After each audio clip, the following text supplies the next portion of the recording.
When I say leave a fingerprint in the fabric of space and time, what I mean is this. Let's kind of get into now the law of attraction. So we've gone through an amazing amount of science and proofs and quantum physics and whatever. So let's all put it together and let's turn it into creation. Let's make something happen with this.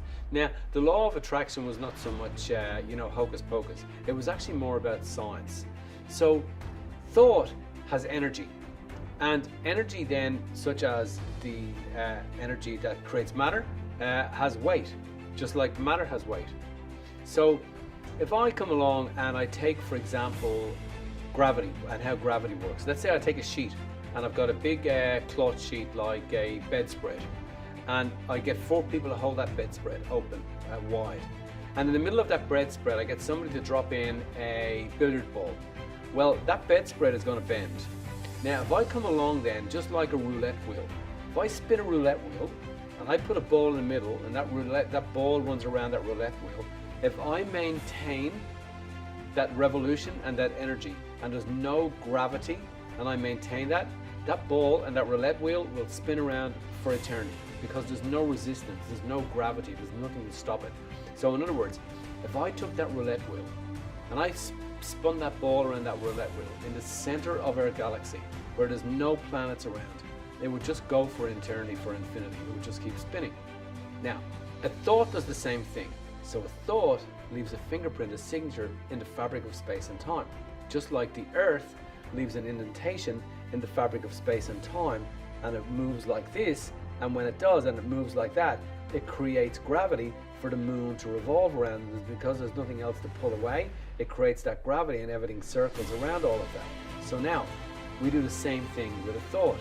So the law of attraction was so much more about science that it was saying this: when you place a clear, defined, ultimate intention through your meditation into the fabric of space and time, the key then is to create is to leave that fingerprint. But the goal is this, is that coming out of meditation afterwards, you break the fingerprint.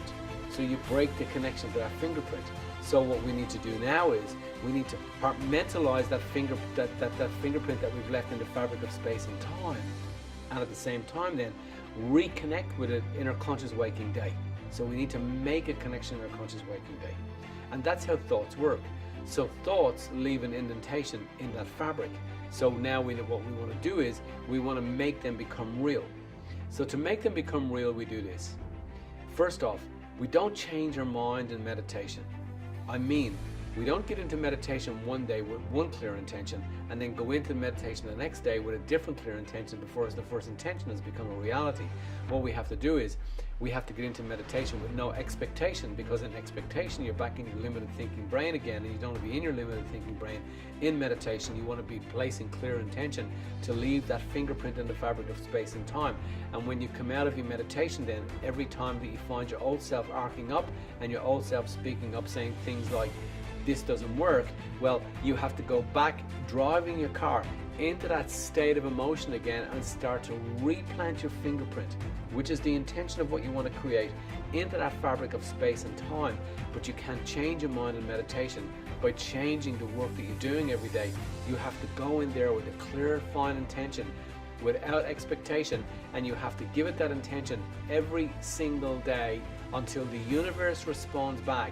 Now we can do that with small things. So when I'm meditating, I create big things in my meditation, and I can create small things in my meditation. Now why do I create big things in my meditation, and I'm saying to the novice meditator not to do that? Because in science and in the mind we need proofs. So my message to you is this, is to create a small intention in your meditation. Do it every single day without expectation. You don't come out and go looking for it. So if you want to bring a blue bird into your meditation, you don't go out after your meditation and look to see, hey, is the universe responding to me? Now here's a really, really cool thing that you can do in your meditation. Just play a game and just speak to the universe. Just speak to the unified field, your creator. It can be God if you believe in God. It can be spirit. It can be whatever it is that you believe in. And just ask a question in your meditation. Just say, when I come out of my meditation, can you just give me a sign that you've heard me? And just keep doing that until you get that first sign.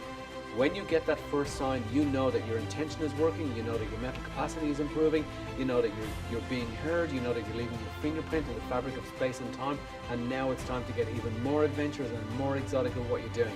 And now the world is your oyster, and you can open up the catalog to the universe, and anything that's in that unified field, that field of infinite potential, is all waiting for you when you raise your belief and you place the intention in there, and you get a message back from the universe saying, hey, I'm listening to you, it's time to go, it's time to get bigger.